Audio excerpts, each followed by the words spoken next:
na-stroke po ako. 2 beses na ako na-stroke. Ngayon, marami akong iniinom na gamot.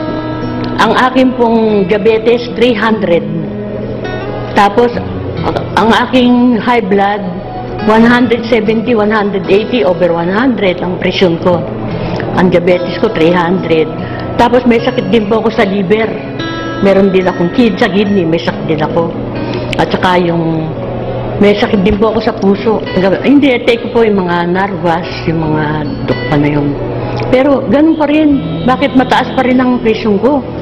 170, 180, hindi mo mabaksak na pan. Ang diabetes ko mataas din. Ngayon, minsan nagpatoxic ako dun sa Citizen. Nagpatoxic ako. May nag-alok sa akin ng Alive. Sabi niya ganun. Ito po, misis, sabi niya ganun.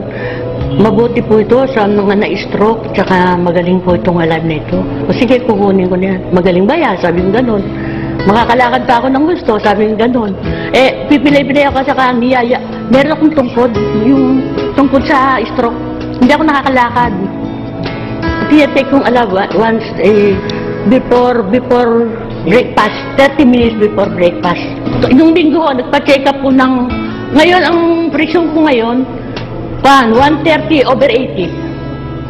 Tapos ang diabetes ko, dati 300 yun. Tapos naging 200, naging 100. Ngayon, 120 na lang ang diabetes ko.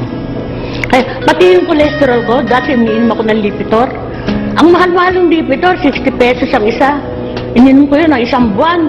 Ganun pa rin ang aking diabetes. Pero nung nag-take ako ng Alive, ngayon, 110 na lang yung aking cholesterol, humaba. Ganda nga eh. At saka ho, yung Alive, napapansin ko, hindi ako nag-aalmusal. Magsisimba ako, hindi ako ginugutom. Sabi ko, ba't ako nagugutom nito? Sabi ko, maganda yata itong gamot na ito. Hindi ako nagugutom.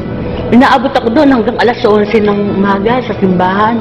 Hindi ako ginugutom. Pag uwi ko, tanghalian ang kakain ko. Nakakalakad ako ng straight ngayon, pag-take ko ng Alive.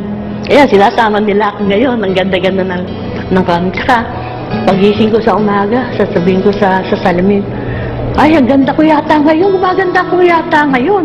At saka healthy ako ngayon. Ay, ganun. At saka marami nagsasabi sa akin, punta ako sa simbahan, ang ganda mo ngayon, Christy. Alive! Alive! Sabi ko, alive dito, alive.